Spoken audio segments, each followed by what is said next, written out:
નમસ્કાર દર્શક મિત્રો, હું છું સમન ખેરાની અને આપ નિહાળી રહ્યા છો હમ ટીવી ભરૂચ. હવે નિહાળીએ આજના મુખ્ય સમાચાર વિગતવાર. ભરૂચમાં ખાસ મતદાર યાદી સુધારણા SIR ની કામગીરી અંતિમ તબક્કામાં ચાલી રહી છે, ત્યારે ભરૂચ નગર સેવા સદનની કચેરીમાં BLO અને તેમના સહાયકોએ SIR અંતિમ તબક્કામાં હોય જેને પગલે કચેરીમાં જ ગાદલા શેતરંજી પર યુદ્ધના ધોરણે કામગીરી કરતા જોવા મળી રહ્યા છે. ભરૂચમાં ખાસ મતદાર યાદી સુધારણા સરની કામગીરી અંતર્ગત એમ્યુરેશન ફોર્મ ઓનલાઈન કરવાની કામગીરીની 11મી ડિસેમ્બરની સમયસીમાને હવે માત્ર 2 દિવસ બાકી રહ્યા છે. આ કામગીરી ઝડપથી પૂર્ણ કરવા આખું તંત્ર કામે લાગી ગયું છે. ભરૂચ નગર સેવા સદનની કચેરી ખાતે BLO અને તેમના સહાયકો જ્યાં જગ્યા મળી ત્યાં બેસી ફોર્મ ઓનલાઈન કરવાનું કામ કરી રહ્યા છે. BLO અને સહાયકો ગાદલાઓ અને શેતરંજી પાંથરીને એમ્યુરેશન ફોર્મ ઓનલાઈન કરી રહ્યા છે. પાલિકાના સેક્રેટરી, ઉપપ્રમુખ, વિપક્ષી નેતા અને સભાખંડ સહિતની કચેરીમાં કર્મચારીઓ જમીન પર બેસીને કામગીરી કરી રહ્યા છે. ભરૂચ જિલ્લામાં અત્યાર સુધી થયેલ સરની કામગીરી પર નજર કરીએ તો કુલ 13,10,600 મતદારો પૈકી 13,08,077 એટલે કે 99.81% મતદારોના એન્યુમરેશન ફોર્મ ડિજિટાઇઝેશનની કામગીરી આજ દિન સુધી પૂર્ણ કરવામાં આવી છે. ભરૂચ જિલ્લામાં મૃત્યુ પામેલા મતદારોની સંખ્યા અંદાજે 70,147 છે. મળી ન આવતા હોય તેવા ગેરહાજર મતદારોની સંખ્યા અંદાજે 28,212 છે. હું નાયબ જિલ્લા ચૂંટણી અધિકારી ભરૂચ જિલ્લો. આપણા જિલ્લામાં 9 તાલુકા છે. 9 તાલુકામાં આપણે 5 વિધાનસભા લાગે છે. કુલ આપણા 13,10,600 મતદારો છે. તે પૈકી આજના સ્થિતિએ 99.81% ફોર્મ્સ આપણે અપલોડ કરી દીધા છે સિસ્ટમમાં, જેનો કુલ સંખ્યા થાય છે 13,08,000. 10,92,000 લોકોએ પોતાના ફોર્મ પરત કર્યા છે. BLOએ ઘરે ઘરે વિઝિટ કરીને 3 થી વધુ વિઝિટ કરી છે. BLOએ પોતાના વિસ્તારમાં જે બી મતદારો છે એને, અને 2,15,000 લોકો એવા જણાઈ આવ્યા છે જે સ્થળ પર નથી, કા મૃત થઈ ગયા છે, કા પછી કોઈ અધર કારણોસર એના ફોર્મ પરત આવ્યા નથી. એટલે ઓલમોસ્ટ આપણા ત્યાં 99.81% કામગીરી પૂરી થઈ ગઈ છે. હવે જે છેલ્લે જે 2600 જેવા ફોર્મ જે હવે બાકી રહે છે એના માટે વહીવટીતંત્રએ પૂરતા પ્રયત્ન કર્યા છે. આપણે 15 તારીખ, 16 તારીખ, 22 તારીખ, 23 તારીખ, 29 અને 30 આટલા દિવસે સ્પેશિયલ કેમ્પ્સ કર્યા હતા, લોકોને જાગૃત કર્યા હતા. હજુ બી કોઈ વ્યક્તિ હોય જે હજુ બી એનો ફોર્મ એને પોતાની જોડે રાખ્યું હોય તો એને જેટલી ખબર પડે એટલી વિગતો ભરીને BLOની મદદથી ફોર્મ પરત કરી શકે છે. ભરૂચ જિલ્લામાં 3,40,000 ફોર્મ થોડાક અધૂરા ભરેલા અમને મળ્યા હતા. તે પૈકી અમે 2 લાખ જેવા મતદારોનું પોતે વિગતો ગોતી ઝુંબેશ સ્વરૂપે ભરીને અમે એ આંકડો 1,57,000 સુધી લઈ ગયા છે. એટલે આ નેક્સ્ટ ફેઝમાં ફક્ત ને ફક્ત 1,57,000 જે વ્યક્તિઓ છે જેને પોતાની 2002 ની કોઈ વિગતો નથી આપી એને જ નોટિસ ઇસ્યુ કરવામાં આવશે. અને સતત એ પ્રક્રિયા ચાલુ છે કે અમને જો એનો ડેટા મળી જાય તો એને અમે બરાબર આ વસ્તુમાંથી એને બાકાત રાખીશું. હવે નમ્ર અપીલ છે કે ભાઈ જો 2 દિવસ બાકી છે, 10 તારીખ ને 11 તારીખ, એટલે જેટલા બી ભરૂચના વાસીઓ હોય જેને હજુ પોતાનું મતદારી ફોર્મ, ગણતરી ફોર્મ જે પાછું ના આપ્યું હોય તો પાછું આપી દે, જેથી એમનું નામ ડ્રાફ્ટ યાદીમાં 16 તારીખે પ્રસિદ્ધ થઈ જાય. જો કોઈ બી વ્યક્તિ પોતાનો ફોર્મ પાછો સબમિટ કરશે નહીં તો એ માણસનું નામ મતદાર યાદીમાંથી કમી થઈ જવાનું રહેશે. એટલે સૌને વિનંતી છે કે પોતાનું ફોર્મ સમયસર પરત કરે. આભાર. ઝઘડિયા JDCની નાઇટ્રેક્સ કેમિકલ ઇન્ડિયા કંપનીમાં આજે વહેલી સવારે પ્રચંડ બ્લાસ્ટ થયો હતો, જેમાં કંપનીમાં કામ કરતા એક કામદારનું મોત નીપજ્યું હતું, જ્યારે અન્ય એક કામદાર ગંભીર રીતે ઘવાતા તેને સારવારથી ખસેડવામાં આવ્યો હતો. અંકલેશ્વરના પાનોલી JDCમાં ગઈકાલે જ સનફાર્મા કંપનીમાં એક 37 વર્ષીય કામદારનું મોત નીપજ્યું હતું. ત્યાં તો આજે ઝઘડિયા ઇન્ડસ્ટ્રીયલ એસ્ટેટમાંથી ઔદ્યોગિક અકસ્માત સામે આવ્યો છે. ઝઘડિયા JDCમાં સ્થિત નાઇટ્રિક્સ કેમિકલ ઇન્ડિયા લિમિટેડ ઔદ્યોગિક નાઇટ્રોસેલ્યુલોઝનું મુખ્ય ઉત્પાદક છે. મંગળવારે વહેલી સવારે પ્લાન્ટમાં નાઇટ્રોસેલ્યુલોઝનું મિશ્રણ ચાલી રહ્યું હતું, જે દરમિયાન અતિરિક્ત પ્રેશર વધી જતા વિસ્ફોટ થયો હોવાની પ્રાથમિક માહિતી ઔદ્યોગિક સલામતી અને આરોગ્ય અધિકારી આશુતોષ મરૈયાએ આપી હતી. વધારે દબાણના કારણે બોલ, ડાયજેસ્ટર, બ્લો વાલ્વ અને સેફ્ટી વાલ્વ ફાટ્યો હતો, જેના પરિણામે જોરદાર વિસ્ફોટ સાથે નાઇટ્રોસેલ્યુલોઝનું મિશ્રણ વછૂટ્યું હતું. અકસ્માતથી પ્લાન્ટમાં અફરાતફરી સાથે દોડધામ મચી હતી. નજીકમાં રહેલા 2 કામદારો ગંભીર રીતે ઇજાગ્રસ્ત થયા હતા. ઘટનામાં મોટા સાંજા ગામના દિનેશ વસાવાનું મોત થયું, જ્યારે બાલુદના મહેશ વસાવા નામના કામદારને ગંભીર ઇજા પહોંચતા ખાનગી હોસ્પિટલ ખસેડાયો હતો. વિસ્ફોટ બાદ નાઇટ્રોસેલ્યુલોઝ મિશ્રણના ધુમાડાના ગોટે ગોટા કંપનીની આસપાસ દૂર દૂર સુધી આકાશમાં નજરે પડ્યા હતા. ઝઘડિયા પોલીસે ઘટનાસ્થળે પહોંચી આગળની તપાસ શરૂ કરી હતી. અંકલેશ્વર શહેર B ડિવિઝન પોલીસે આગામી 31 પહેલા એક દારૂની મોટી રેડ કરી છે. 31 પહેલા જ પોલીસે બાતમીના આધારે માંડવા ટોલ નાકા નજીકથી રાજસ્થાન તરફથી આવતા દારૂ ભરેલા આઈસર ટેમ્પો ઝડપી પાડી 51 લાખ ઉપરાંતનો મુદ્દામાલ કબજે કર્યો હતો. સાથે જ એકની અટકાયત કરી છે. આગામી 31 અગાઉ રાજસ્થાન તરફથી આવતો જંગી ઇંગ્લિશ દારૂનો જથ્થો ભરેલા આઈસર ટેમ્પાને અંકલેશ્વર બી ડિવિઝન પોલીસે ઝડપી પાડ્યો હતો. અંકલેશ્વર શહેર બી ડિવિઝન પોલીસ સ્ટેશનના સ્ટાફે માંડવા ટોલ નાઝા નજીક એક હાઈવે નંબર 48 પર ચેકિંગ દરમિયાન વિદેશી દારૂ ભરેલા આઈસર ટેમ્પોને ઝડપ્યો હતો. ટેમ્પો નંબર MH02FG 6916 માંથી કુલ 256 ખાખી બોક્સ, જેમાં 12,261 બોટલ ભારતીય બનાવટનો વિદેશી દારૂ મળી આવ્યો. જપ્ત કરાયેલા દારૂની કિંમત અંદાજે 39,93,600 ગણવામાં આવી છે. પોલીસે દારૂ સાથેનો Eicher tempo, mobile phone, FASTag સહિત કુલ રૂપિયા 51,98,600 નો મુદ્દામાલ કબજે કર્યો છે. પોલીસે કમલેશ હીરારામ બાંગડવા જેને ઝડપી પાડ્યો છે. આરોપીએ ખોટું ઈ-વે બિલ બતાવી ખોટી નંબર પ્લેટ લગાવી અને બોક્સની આડમાં દારૂની હેરાફેરી કરી હોવાનું બહાર આવ્યું છે. આ ગુનામાં અન્ય વોન્ટેડ આરોપીઓ તરીકે ભજનલાલ, સંજય જોરા દેસાઈ, સુરત, વસંત ઉર્ફે દરબાર કાભાઈ ચૌહાણ, વડોદરા તેમજ આઈસર ટેમ્પોના માલિકનો સમાવેશ થાય છે. ભરૂચ એસઓજી પોલીસે ઔદ્યોગિક નગરી અંકલેશ્વરમાંથી ઝડપી પાડેલ નકલી માર્કશીટ સર્ટિફિકેટના કૌભાંડમાં હવે તપાસ દરમિયાન દિલ્હીથી મુખ્ય સૂત્રધારને ઝડપી પાડી કૌભાંડની મહત્વની કડી શોધી કાઢી છે. અંકલેશ્વરના રાજપીપળા રોડ સ્થિત મીરાનગર વિસ્તારમાંથી કોચિંગ ક્લાસીસમાં ગત મહિને ભરૂચ એસઓજી પોલીસે નકલી માર્કશીટ સર્ટિફિકેટ કૌભાંડનો પર્દાફાશ કર્યો હતો. આ કૌભાંડનો મુખ્ય સૂત્રધારની દિલ્હીથી અટકાયત કરવામાં આવી હતી. અંકલેશ્વર હેપી કોમ્પ્લેક્સમાં ચાલતી રોયલ એકેડેમી કોમ્પ્યુટર ક્લાસીસ દ્વારા ધોરણ 10, ધોરણ 12 અને ITIના નકલી માર્કશીટ સર્ટિફિકેટ બનાવવાના કૌભાંડનો 13/11/2025 ના રોજ પર્દાફાશ થયો હતો. આ કૌભાંડનો મુખ્ય સૂત્રધાર મોબાઈલ નંબરનો ઉપયોગ કરતો હતો તે અંગેની માહિતી મળતા એસઓજી ભરૂચની ટીમ દિલ્હી મોકલાઈ હતી. તપાસ દરમિયાન જાણવા મળ્યું હતું કે મોબાઈલ નંબર આરોપી ચંદનકુમાર પ્રભાકર પાંડેનો હતો, જેણે ગુનો દાખલ થયા બાદ પોતાનો જૂનો નંબર બંધ કરી છુપાવી દીધો હતો. ટેકનિકલ સોર્સ તથા હ્યુમન ઇન્ટેલિજન્સના આધારે જાણવા મળ્યું કે આરોપી દિલ્હી સ્થિત વજીરપુર ઇન્ડસ્ટ્રીયલ એરિયાની એક જુગ્ગીમાં છુપાયેલો છે. એસઓજી ટીમે સ્થળ પર રેડ પાડી ચંદનકુમાર પાંડેને ઝડપી પાડ્યો. એ જુગ્ગીમાં સર્ચ દરમિયાન મોટા પાયે નકલી સર્ટિફિકેટ બનાવવામાં ઉપયોગી સામગ્રી મળી આવી હતી. પોલીસે ત્યાંથી નકલી ડુપ્લિકેટ સર્ટિફિકેટ, પ્રમાણપત્રો, નંગ 42, મહાત્મા ગાંધી ઇન્સ્ટિટ્યૂટનો નકલી સ્ટેમ્પ, મોબાઈલ ફોન, કિંમત તેમજ એક લેપટોપ જપ્ત કર્યું હતું. આરોપીની ધરપકડ કરી ટ્રાન્ઝિટ રિમાન્ડ મેળવી ભરૂચ ખાતે લાવવામાં આવ્યો. હાલ એસઓજી ભરૂચ દ્વારા સમગ્ર નકલી સર્ટિફિકેટ રેકેટ અંગે વધુ તપાસ હાથ ધરવામાં આવી છે. ભરૂચ પોલીસ કે ભરૂચ એસઓજી એટલે કે સ્પેશિયલ ઓપરેશન ગ્રુપના પીઆઈ શ્રી એવી પાણમિયા દ્વારા એક ATSના ચાર્ટર મુજબ એક ખૂબ મહત્વની કામગીરી કરવામાં આવે છે. જે કામગીરી અન્વયે તારીખ 13 નવેમ્બર 2025ના રોજ એક એવી માહિતી મળે છે કે અંકલેશ્વરની અંદર રહેલ રોયલ એકેડમી કમ્પ્યુટર ક્લાસીસ કે જ્યાં એક ડુપ્લિકેટ ધોરણ 10 અને 12 તેમજ ITIના સર્ટિફિકેટ અને માર્કશીટ વગેરે બનાવી આપવામાં આવે છે. જેની માહિતી મળતા એસઓજી પીઆઈ શ્રી એવી પાણમિયા દ્વારા ટીમ બનાવી યોગ્ય કાર્યવાહી ચાલુ કરે છે અને જેના અનુસંધાને અંકલેશ્વર JIDC ખાતે એક ગુનો નોંધવામાં આવે છે. જેની મુખ્ય એમો એવી હોય છે કે જે રોયલ એકેડમી કમ્પ્યુટર ક્લાસીસની આડમાં એક ગેરકાયદેસર રીતે ધોરણ 10, ધોરણ 12 અને ITIના ડુપ્લિકેટ માર્કશીટ અને સર્ટિફિકેટ મળે છે. અને એની સાથે મુખ્ય આરોપી છે એક જયેશ કિશનલાલ પ્રજાપતિ કે તેની પાસેથી એક mobile phone, del computer CPU, એક પ્રિન્ટર અને ટોટલ 21 સર્ટિફિકેટો કે જે ડુપ્લિકેટ હોય છે તે મળી આવે છે અને જે અન્વયે આગળની કાર્યવાહી ચાલુ કરવામાં આવે છે. અને જ્યારે તેની પૂછપરછ દરમિયાન એવું પૂછવામાં આવે છે કે આ જે માર્કશીટ વગેરે તે ક્યાંથી બનાવે છે, તો તે માહિતી દરમિયાન કે પૂછપરછ દરમિયાન એવી માહિતી જણાવે છે કે કોઈ એક વ્યક્તિ જે છે જેનો મોબાઈલ નંબર એની પાસે છે, જે એમના કોન્ટેક્ટમાં રહી અને તેમની પાસેથી ડુપ્લિકેટ માર્કશીટ વગેરે મંગાવતો હોય છે. તો એસઓજી પીઆઈ દ્વારા એ નંબરની ઊંડાણપૂર્વક તપાસ કરવામાં આવે છે અને તે તપાસમાં એવું જાણવા મળે છે કે આ જે મુખ્ય આરોપી છે જે હાલ દિલ્હી સ્થિત છે અને ટેકનિકલ સોર્સ અને હ્યુમન સોર્સિસની મદદથી એસઓજી પીઆઈની ટીમ જે છે તે દિલ્હી ખાતે રવાના થાય છે અને દિલ્હી જઈ અને ત્યાં જે મુખ્ય આરોપી છે તેને પકડી પાડવામાં આવે છે, જેનું નામ ચંદનકુમાર પ્રભાકર પાંડે જણાય આવે છે.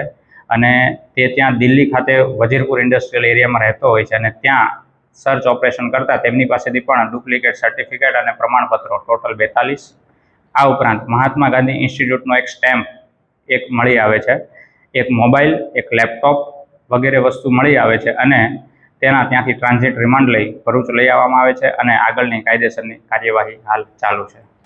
ભરૂચ એલસીબી પોલીસે અંકલેશ્વરના ગ્રામીણ વિસ્તારોમાં મોબાઈલ ટાવરના જનરેટરમાંથી ડીઝલની ચોરીના ગુનામાં મૂળ રાજસ્થાનના 2 ઇસમોની અટકાયત કરી 5 લાખ ઉપરાંતનો મુદ્દામાલ કબજે કર્યો હતો.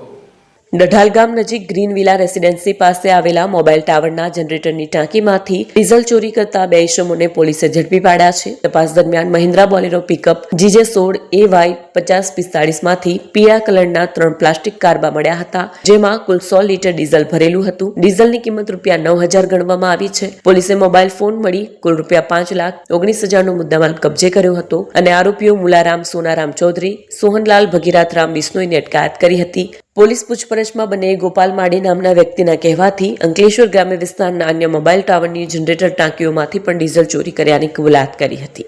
ભરૂચ LCB પોલીસે અંકલેશ્વર નેશનલ હાઈવે પરના મુલટ ટોલ પ્લાઝા નજીકથી 3 બેગમાં વલસાડથી ભરૂચ દારૂ આપવા આવેલ મહિલાને ઝડપી પાડી 2ને વોન્ટેડ જાહેર કર્યા હતા. અંકલેશ્વર નજીક હાઈવે ઉપર મુલટ ટોલ નાકા પાસે વિદેશી દારૂની ગેરકાયદેસર હેરાફેરી કરનાર ત્રિપુટીમાંથી એક મહિલાને LCB પોલીસે ઝડપી પાડી હતી, જ્યારે 2 આરોપી હજુ સુધી વોન્ટેડ છે. પોલીસે કુલ ₹18,85,075નો મુદ્દામાલ જપ્ત કર્યો હતો. માહિતી મુજબ પકડાયેલ આરોપી શીતલબેન સુનિલભાઈ રાયગુડે વિદેશી દારૂનો જથ્થો લઈને ભરૂચ તરફ આવી રહી હતી. વોન્ટેડ આરોપી રાકેશભાઈએ તેને ગુંજન રોડ વિસ્તારમાંથી પ્રતિબંધિત ભારતીય બનાવટની વિદેશી દારૂની બોટલો આપી હતી. શીતલબેન આ દારૂ સુનીતાબેનને ટોલ નાકા નજીક આપવા જઈ રહી હતી, ત્યારે પોલીસે ચેકિંગ દરમિયાન તેની પાસેથી 466 બોટલ વિદેશી દારૂ, મોબાઈલ ફોન મળી કુલ ₹18,85,075નો મુદ્દામાલ જપ્ત કર્યો હતો. 3 આરોપીઓ મળીને વિના પાસ પરમિટ દારૂનું વેચાણ કરતા હતા. પોલીસે શીતલબેન સામે ગુનો દાખલ કરી કાર્યવાહી શરૂ કરી છે. રાકેશભાઈ અને સુનીતાબેન વોન્ટેડ છે અને તેમની શોધખોળની તજવીજ શરૂ કરાઈ છે.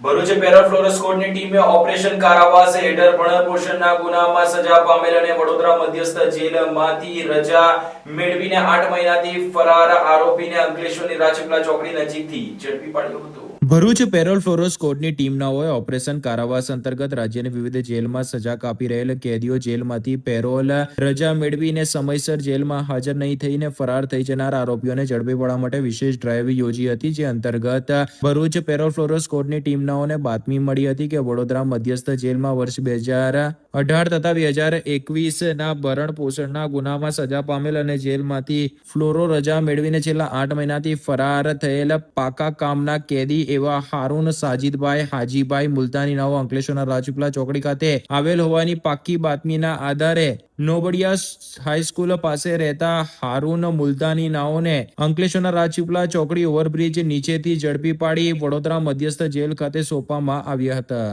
દિવાળી આવી રહી છે. શું તમે આ તહેવારમાં નવી મુસાફરી અને નવી શરૂઆત માટે તૈયાર છો?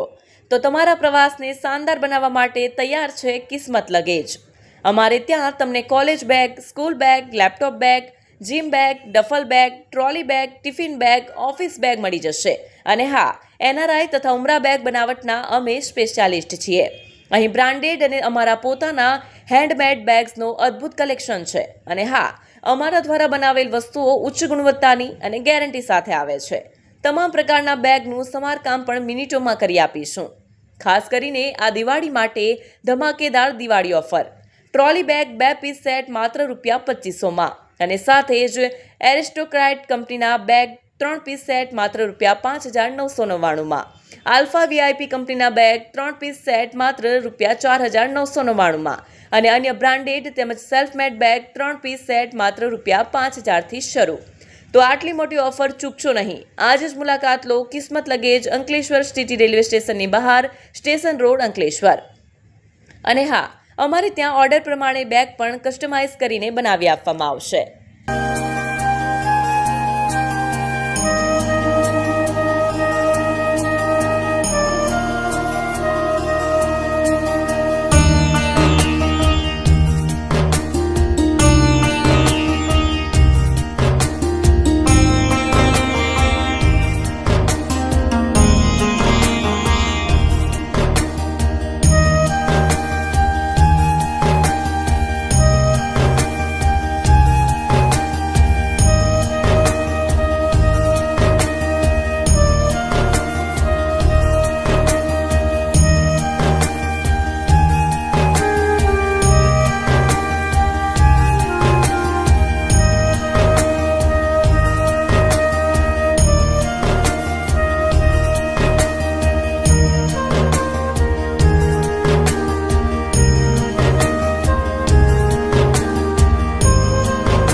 क्या आप अपनी ड्रीम जॉब सर्च कर रहे हैं? तो आपका वेट हुआ खत्म। हमारी कंपनी IICL में है कुछ amazing job openings. IICL are hiring PHP developer, Data Analytics, UI UX graphics designer, Node.js developer, WordPress developer. From all over Gujarat. तो देर किस बात की, अप्लाई करें अभी और बने हमारी डायनामिक टीम का हिस्सा। विजिट करें हमारी वेबसाइट www.iiclindia.com/career या मेल करें अपना रेज्यूमे iiclindia06@gmail.com पर। हमारी टीम में आपको मिलेगा एक इनोवेटिव और क्रिएटिव एनवायरनमेंट ताकि आपकी स्किल्स हमेशा अपडेटेड रहे। Freshers can also apply. Contact now on 7041542766। નેત્રંગના ખરેડા ગામમાં ખેતરમાં વીજ ટ્રાન્સફોર્મરમાં શોર્ટ સર્કિટના કારણે આગ ફાટી નીકળતા નજીકમાં મૂકેલા ઘાસચારો બળીને ખાક થયો હતો. ખેડૂતને મોટું નુકસાન વેઠવાનો વારો આવ્યો છે. નેત્રંગ તાલુકામાં આવેલા ખરેઠા ગામમાં રહેતા વેચાત વસાવાના ખેતરમાં આગ લાગવાની ઘટના બની. ખેડૂતના જણાવ્યા મુજબ ખેડૂતે આર્થિક સહાય માટે પોસ્ટ મધ્યથી તંત્રને લેખિતમાં અરજી કરી છે. વધુમાં જણાવ્યું હતું કે ગત 8 ડિસેમ્બરના રોજ બપોરે 12 વાગ્યાના આસપાસના અરસામાં ખેતરના છેડા ઉપર વીજ કંપની દ્વારા મૂકેલા વીજ ટ્રાન્સફોર્મરમાં અચાનક શોર્ટ સર્કિટ થયો હતો, જેના કારણે ખેતરમાં રાખેલ પશુ માટેનો આશરે 700 પુડિયા જેટલો ઘાસચારો બળીને ખાક થયો હતો. જેથી હું પશુ માટે નવો ચારો લાવવા સક્ષમ નહીં હોવાના કારણે નુકસાનનું સર્વે કરી સરકારી સહાય પૂરી પાડે તે માટે ખરેઠા ગ્રામ પંચાયત, નેત્રંગ તાલુકા મામલતદાર, નેત્રંગ વીજ વિભાગ સહિતના અધિકારીને પોસ્ટના માધ્યમથી લેખિત રજૂઆત અરજી કરી છે. અંકલેશ્વરના પાનોલી JDC ખાતે નોટિફાઈડ એરિયા ઓથોરિટીની કચેરીમાં GPCB દ્વારા લોક દરબારનું આયોજન કરવામાં આવ્યું હતું, જેમાં આજુબાજુના ગામના લોકોએ પ્રદૂષણ મુદ્દે વ્યાપક ફરિયાદો કરી હતી. પાનોલી JDC ખાતે નોટિફાઈડ એરિયા ઓથોરિટીની કચેરીમાં ગુજરાત પ્રદૂષણ નિયંત્રણ બોર્ડના પ્રાદેશિક મેનેજરની અધ્યક્ષતામાં યોજાયેલા લોક દરબાર દરમિયાન પર્યાવરણ પ્રદૂષણના ગંભીર મુદ્દાઓ તીવ્રતાથી ઉઠાવવામાં આવ્યા. ઉમરવાડા, સંજાલી, ખરોડ, આલુંજ અને પાનોલી ગામોના મોટી સંખ્યામાં ગ્રામજનો હાજર રહ્યા હતા. ઉમરવાડા ગામની પ્રાચીન વનખાડીનું પાણી કેમિકલયુક્ત ગંદા પાણીમાં ફેરવાઈ ગયું હોવાની ગ્રામજનોએ ગંભીર રજૂઆત કરી. પશુઓ અને ખેતી માટે વપરાતું સ્વચ્છ પાણી હવે દૂષિત બન્યું છે, તેમજ તેની અસરથી જમીન કાળી પડતી હોવાના આક્ષેપો કર્યા છે. સંજાલી ગામના પ્રતિનિધિઓએ જણાવ્યું કે એન્જિનિયરિંગ ઝોનને કેમિકલ ઝોનમાં ફેરવ્યા બાદ આગ લાગવાની ઘટનાઓ વધી છે. તાજેતરના એક બનાવમાં ગેસ લીકેજ થતા કેટલાક રહીશો ઘરો ખાલી કરવા મજબૂર બન્યા હતા. લોકદરબારમાં એક નાગરિકે ગંભીર આક્ષેપ કરતા જણાવ્યું કે કેટલીક કંપનીઓ મોટા બોર દ્વારા કેમિકલયુક્ત ગંદુ પાણી જમીનમાં ઉતારી હોવાની શંકા છે, જે ભવિષ્ય માટે જોખમી સ્થિતિ સર્જી શકે છે. લોકદરબારના અંતે અધિકારીઓએ તમામ ફરિયાદોની સત્તાવાર નોંધ લઈને સ્થળ તપાસ તથા જવાબદાર ઉદ્યોગો સામે કાયદેસરની કાર્યવાહી કરવાની ખાતરી આપી હતી. જોકે બાદમાં GPCB ઉદ્યોગ મંડળ તેમજ નોટિફાઈડ વિભાગના અધિકારીઓએ જમીનની હકીકત જાણવાનો દોડ કર્યો હોય તેવું જણાયું હતું. તેમજ સ્થળ ઉપર પ્રદૂષિત પાણીને ડોમેસ્ટિક પાણી જણાવ્યું હતું. જોકે GPCBએ પાણીના નમૂના લીધા હતા. જોઈએ તપાસ બાદ શું નિરાકરણ નીકળે છે. નમસ્કાર, હું ડૉક્ટર જિજ્ઞાસા ઓઝા, પ્રાદેશિક અધિકારી, ગુજરાત પ્રદૂષણ નિયંત્રણ બોર્ડ, અંકલેશ્વરથી બોલું છું. અને આજે તારીખ 9/12/2025ના રોજ પાનોલી GIDCની આસપાસના જે વિસ્તાર છે, રહેણાંક વિસ્તાર, એ રહેણાંક વિસ્તાર તરફથી અમને અવારનવાર 3 મહિનામાં લગભગ 8 થી 10 જેટલી ફરિયાદો મળેલી.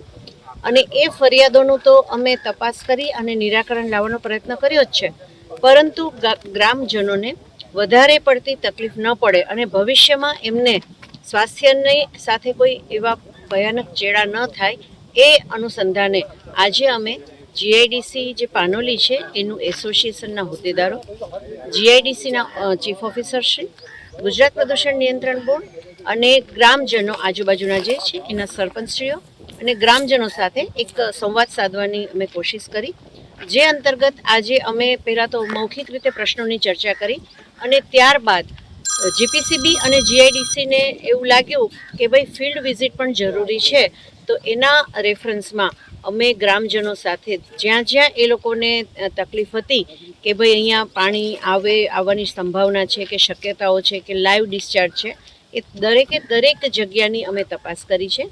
એમાંથી મોટા ભાગના જે પોઈન્ટ છે એમાં ડોમેસ્ટિક પાણી પ્રાથમિક દ્રષ્ટિએ જણાયેલ છે અને એની અંદર ખાસ કરીને સંજાલી ગામ અને આજુબાજુના વિસ્તારમાં જે કંઈ ઔદ્યોગિક એકમોના જે મજૂર વર્ગ રહે છે એના દ્વારા ઉદ્ભવતા પાણી હોવાની શક્યતાઓ છે. સાથે સાથે થોડા આગળ જતાં અમે એક ભરવાડવાસ ત્યાં આવેલો છે, એ ભરવાડવાસમાંથી પણ આ પ્રકારનું પાણી આમાં ભળતું હોય એની પૂરેપૂરી શક્યતાઓ રહેલી છે. અને ત્યાર પછી અમે ઉમરવાડાને પણ જે કાંસ છે એની મુલાકાત લીધી. એમાંથી આ કાંસમાંથી એક સેમ્પલનો નમૂનો મેં લીધો છે અને એની પ્રાથમિક દ્રષ્ટિએ તો એનો કલર અને એની જે સ્મેલ આવે છે એના ઉપરથી એવું લાગે છે કે ઘરગથ્થુ ગંદુ પાણી હોઈ શકે, પરંતુ તપાસ બાદ અમે એના સાચા તારણ પર આવી શકીશું. અને સાથે સાથે ગ્રામજનોને એ પણ અમે અપીલ કરી છે કે ભવિષ્યમાં તમને ક્યાંય પણ લાઈવ ડિસ્ચાર્જ દેખાય તો ગમે તે સમયે અને ગમે તે દિવસે જીપીસીબી, જીઆઈડીસી અને એસોસિએશનને જાણ કરે. ત્રણેયની સંયુક્ત ટીમ સ્થળ પર આવી અને તપાસ કરશે અને એ જે ફરિયાદ છે એનું નિરાકરણ લાવવાનો સહૃદયતાથી પ્રયાસ કરશે. ધન્યવાદ. અંકલેશ્વર જેડીસી ઓફિસ નજીકથી બે બાઇક પર આવેલ 3 ગઠિયાઓએ એક એકાઉન્ટન્ટની કારને અકસ્માતના બહાને થોભાવી કાર ચાલકની નજર ચૂકવી 10 લાખ રોકડા ભરેલ બેગની ઉઠાંતરી કરી ફરાર થઈ ગયા હતા. અંકલેશ્વરના જીઆઈડીસી વિસ્તારમાં દિનદહાડે લૂંટનો બનાવ બન્યો હતો. બે બાઇક ઉપર આવેલા 3 લૂંટારુઓએ કારને આંતરિક તકરાર કરી કારમાંથી ₹10 લાખ જેટલી રોકડ ભરેલ થેલીનું ઉઠાંતરી કરી પલાયન થઈ જતા પોલીસ દોડતી થઈ ગઈ હતી. અંકલેશ્વરના કોસંબડી ગામે રહેતા અને એકાઉન્ટન્ટ તરીકે ખાનગી પેઢીમાં ફરજ બજાવતા ફરિયાદી ધવલ વિરેન્દ્ર ભાટુએ પોલીસને જણાવ્યા મુજબ 8 ડિસેમ્બરના સમી સાંજે 5 વાગ્યા વચ્ચે નોટિફાઈડ ઓફિસના ગેટ નજીક વાલિયા ચોકડીથી કોસંબડી જવાના રસ્તા પર બે બાઇકમાં આવેલ 3 અજાણ્યા ઇસમોએ ચાલતી કાર રોકાવી છટકાપૂર્વક ₹10 લાખ રોકડ ભરેલી થેલી લઈ ફરાર થયા હતા. ફરિયાદી ધવલ કોસંબડી સ્થિત પોતાની શક્તિ એન્ટરપ્રાઇઝ પેઢી માટે આરકે આંગણિયા પાસેથી ₹10 લાખ રોકડ લઈ Alto car number GJ16 BK 5012 માં ઓફિસ તરફ પરત ફરી રહ્યા હતા. તે દરમિયાન હેલ્મેટ પહેરેલા એક ઇસમે કારની ડ્રાઈવર સાઈડ નજીક આવી કાચ ખખડાવી કાચ ઉતારવા કહ્યું અને તમારી ગાડી પગમાં લાગી તેવી વાત કહી ફરિયાદીને ગુંચવ્યા. આ દરમિયાન અન્ય 2 સાગરીતો કારમાં મૂકેલી થેલી ઉઠાવી લઈ ફરાર થયા. પોલીસે અજાણ્યા 3 ઇસમો સામે ગુનો નોંધી બાઇક ધારકોની શોધખોળ શરૂ કરી હતી. સીસીટીવી ફૂટેજ તથા અન્ય ટેકનિકલ તપાસના આધારે આરોપીઓને ઝડપી પાડવા પ્રયત્નો હાથ ધર્યા હતા. અંકલેશ્વરના પાનોલીની સન ફાર્મા કંપનીમાં 37 વર્ષીય કામદારનો મોત નિપજતા આજે પરિવારજનો અને આપના કાર્યકરોએ કંપનીના ગેટ પર પહોંચી કંપની મેનેજમેન્ટ સમક્ષ યોગ્ય વળતરની માંગ કરી હતી.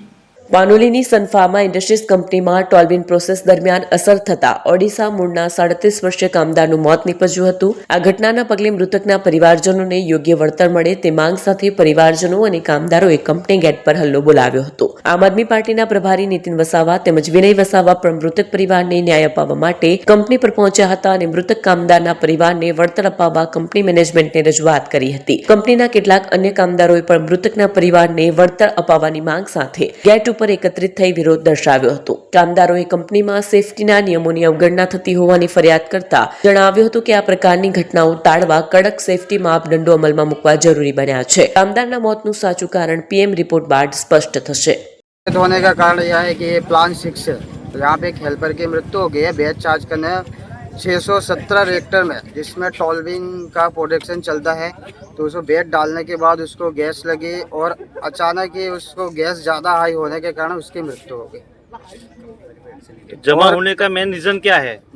जमा होने का मेन रीजन है कि जो वर्कर है और वर्कर की ये मांग है कि मान लो हमें ऐसा प्रोडक्ट भी चलता है कि यहाँ पे घर जाने के बाद 8 घंटे के बाद भी गैस ओपन होती है, तो क्या कंपनी वाला इलाज कराने के लिए वो एक्सेप्ट नहीं करता कि कंपनी की हेल्पर की जवाबदारी नहीं लेता है. 24 घंटे की जवाबदारी कंपनी को लेना चाहिए. सबसे पहली प्रथम बात यही है कि हम लोग घर पे जाते हैं 8 घंटा की ड्यूटी करके, 24 घंटे की जवाबदारी कंपनी की रहनी चाहिए. अगर घर पे जाके कुछ होता है तो कंपनी की जवाबदारी है. क्यों पता है? क्योंकि हमारे केमिकल में क्या, हमारे शरीर में क्या केमिकल रिएक्शन होगा वो हम सो जाएंगे जाके, उसका कोई भरोसा नहीं है. यहाँ मेडिकल चेक नहीं होता है. मेडिकल चेक करके अगर आदमी को छोड़ेगा, लिख के अगर सिक्का मार के देगा तो हम लोग सही सलामत है. लेकिन कंपनी कोई एक्शन नहीं, कोई जवाबदारी नहीं. यहाँ सेफ्टी ऑफिसर क्या कर रहे हैं? वो उनकी जवाबदारी है, उनको ले आके पेलो. वो लोग क्या देखते हैं यहाँ पे? आदमी मर गया है तो फिर यही सबसे प्रथम सर्वप्रथम एक ही बात आती है कि हम लोग यहाँ हेल्पर है, हम लोग काम करते हैं. यहाँ हम लोग जान देने के लिए नहीं आए. हमारा भी कुछ हक और अधिकार है, जो चाहिए वो मिलना चाहिए. अगर नहीं मिलता है तो उसका मतलब क्या होता है? गैस लगी थी. कब लगी थी? ये संडे के दिन लगी. बेस चार्ज करते. उसके साथ में एक किशन करके था, किशन वसावा, और जो मरने वाला व्यक्ति है आलात के भोई, उड़ीसा का रहने वाला है. तो गैस लगने का समय क्या था और ट्रीटमेंट कब दिया था? तो समथिंग शाम का टाइम था, 7:30 बजे जैसा, 7:30 पौने 8 के बीच में ऐसा हुआ था. नमस्कार, जय हिंद जय भारत. આજરોજ પાનોલી જીઆઈડીસી ખાતે સન ફાર્મા કંપની ખાતે એક કામદારનું મૃત્યુ થયું છે. ત્યારે આ ઘટના 2 દિવસ આગળ બની હતી. અમને ગઈકાલે જાણ થતાં આજે અમે સવારે કંપનીની મુલાકાત લીધી. કંપની મેનેજમેન્ટ સાથે પ્લાન્ટ મેનેજર અને HR સાથે વાત થઈ અને સમગ્ર ઘટનાની જાણ થઈ ત્યારે આ યુવાનનું ગેસ લાગવાના કારણે એનું મૃત્યુ થયું છે. ત્યારે હું આ પાનોલી જીઆઈડીસી અને અંકલેશ્વર જીઆઈડીસીમાં વારંવાર આવી ઘટનાઓ ગેસ લાગવાના કારણે થાય છે. ત્યારે હું આ ફેક્ટરી ઇન્સ્પેક્ટર અને સેફ્ટી ઇન્સ્પેક્ટર અને અહીંયાના લેબર કમિશનર લોકો શું ધ્યાન આપે છે એ પણ એક ચર્ચાનો વિષય છે. સાથે વારંવાર આવી ઘટનાઓ આ યુવાનોનું મૃત્યુ ગેસ લાગવાથી કે અન્ય ઘટનાઓ વારંવાર બનતી હોય છે. તો અમે આજે અંકલેશ્વરના પાનોલી નજીક સર્વિસ રોડ પર લોખંડની એંગલ ભરેલ ટ્રક પલટી મારી જતા રસ્તા પર ટ્રાફિક જામ સર્જાયો હતો. અંકલેશ્વર તાલુકાના પાનોલી પાસે નેશનલ હાઈવે નંબર 48 ઉપર લોખંડની એંગલ ભરેલી એક ટ્રક પલટી જતા માર્ગ પર ટ્રાફિક વિક્ષેપ સર્જાયો હતો. સદનસીબે ટ્રક ચાલક અકસ્માતમાં આબાદ બચી ગયો હતો. પ્રાપ્ત માહિતી મુજબ પાનોલી નજીક સર્વિસ રોડ ઉપરથી પસાર થતી ટ્રકના ચાલકે સ્ટીયરિંગ પરનો કાબુ ગુમાવતા વાહન પલટી ખાઈ ગયું હતું. ટ્રક પલટી જતા રોડ પર લોખંડની એંગલો ફેલાઈ ગઈ હતી, જેના પગલે થોડા સમય માટે વાહન વ્યવહાર અટકી ગયો હતો. ઘટનાની જાણ થતાં જ પોલીસ ઘટનાસ્થળે પહોંચી હતી અને ક્રેનની મદદથી અકસ્માતગ્રસ્ત ટ્રકને હટાવી માર્ગ વ્યવહાર પુનઃ શરૂ કરવાનો પ્રયાસ હાથ ધર્યો હતો. અંકલેશ્વર વાલિયા રોડ પર કોસંબડી ગામ નજીક ટ્રિપલ અકસ્માત સર્જાયો હતો, જેમાં 3 લોકોને ઈજા પહોંચતા સારવારથી ખસેડવામાં આવ્યા હતા. અંકલેશ્વરથી વાલિયાને જોડતા રોડ પર કોસંબડી ગામ નજીક અકસ્માતનો બનાવ સામે આવ્યો છે. અંકલેશ્વર વાલિયા રોડ પર કોસંબડી ગામ નજીક વાલિયા તરફથી પૂર ઝડપે આવી રહેલ કારના ચાલકે અન્ય કાર અને મોપેડને ટક્કર મારતા અકસ્માત સર્જાયો હતો. અકસ્માતમાં મોપેડ સવાર યુવાન સહિત કુલ 3 લોકોને ઈજા પહોંચી હતી. અકસ્માત સર્જાતા જ લોકોના ટોળા ભેગા થઈ ગયા હતા. આ અંગેની જાણ થતાં જ 108 એમ્બ્યુલન્સ ઘટનાસ્થળે દોડી આવી હતી અને ઈજાગ્રસ્તોને સારવાર માટે ખસેડ્યા હતા. અકસ્માતના પગલે થોડા સમય માટે ટ્રાફિક જામની પરિસ્થિતિનું પણ નિર્માણ થયું હતું. ભરૂચના મક્તમપુર સ્થિત જ્ઞાન સાધના આશ્રમમાં ભરૂચ નર્મદા રાષ્ટ્રીય અંધજન મંડળ દ્વારા 18 થી 24 ડિસેમ્બર સુધી પ્રજ્ઞાચક્ષુ કથાકાર દ્વારા શિવ મહાપુરાણ કથાનું ભવ્ય આયોજન કરવામાં આવ્યું હતું. રાષ્ટ્રીય અંધજન મંડળ ભરૂચ નર્મદા જિલ્લા શાખા દ્વારા તારીખ 18 થી 24 ડિસેમ્બર સુધી શિવ મહાપુરાણ કથાનું આયોજન કરાયું છે. ભરૂચના મક્તમપુર રોડ ઓમકારેશ્વર મંદિરની બાજુમાં અંધજન કાર્યાલય જ્ઞાન સાધન આશ્રમ મેદાનમાં બપોરે 3 થી 6 કલાક કથા યોજાશે. દેશ વિદેશમાં 400 થી પણ વધુ કથાઓ કરનાર સોલા ભાગવત વિદ્યાપીઠમાં શાસ્ત્રીની પદવી પ્રાપ્ત સોમનાથ યુનિવર્સિટીમાંથી ગોપી ગીત શ્રીમદ ભાગવત પર PhD થયેલા વિદ્વાન યુવા પ્રજ્ઞાચક્ષુ ડોક્ટર કૃણાલભાઈ શાસ્ત્રીજી વ્યાસપીઠ પરથી કથાનું રસપાન કરાવશે. કથાનું રસપાન કરવા અંધજન મંડળના પ્રમુખ કુમાનસિંહ માશિયા, માનદ મંત્રી પ્રદીપ પટેલ, કૌશિક પંડ્યા સહિતના આગેવાનોએ ધર્મપ્રેમી જનતાને જાહેર આમંત્રણ પાઠવ્યું છે. રાષ્ટ્રીય અંધજન મંડળ ભરૂચ નર્મદા જિલ્લા શાખા મુખ્યત્વે અંધજનો તથા તમામ પ્રકારના દિવ્યાંગો માટે કામ કરતી સંસ્થા છે. ભરૂચ અને નર્મદા જિલ્લાના પ્રજ્ઞાચક્ષુ માટે શિક્ષણ તાલીમ આપવા માટે કોઈપણ સંસ્થા ન હોવાથી સંસ્થા હવે પોતાની સેવાઓ વિસ્તારવા અને સ્થાનિક કક્ષાએ શિક્ષણ અને તાલીમની ખોટને દૂર કરવા, અંધકારમાં પ્રકાશની જ્યોત પ્રગટાવવાના આશ્રયથી પોતાનું મકાન બાંધવા અને કાયમી પ્રવૃત્તિ કરવા સંકલ્પ લઈ આગળ ધપી રહી છે. આવી જ એક કડી રૂપે સંસ્થા દ્વારા શિવ મહાપુરાણ કથાનું સુંદર આયોજન કરાયું છે. નેશનલ બ્લાઇન્ડ એસોસિએશન ભારત નું ભરૂચ નર્મદા શાખા અંધજન મંડળ તથા જ્ઞાન સાધના આશ્રમ તરફથી એક શિવકથાનું આયોજન કરવામાં આવેલું છે, જે શિવકથા તારીખ 18 થી 24 સુધી ચાલનારી છે. તો ભાવિક ભક્તજનોને આ શિવકથાનો લાભો લેવા અમારા તરફથી ખાસ આમંત્રણ છે અને પધારવા નમ્ર વિનંતી છે. આ સાથે પૂર્ણ થાય છે હમ ટીવીના સમાચાર. આવતીકાલે ફરી મળીશું નવા સમાચાર અને નવી વિગતો સાથે. ત્યાં સુધી જોતા રહો હમ ટીવી ભરૂચ.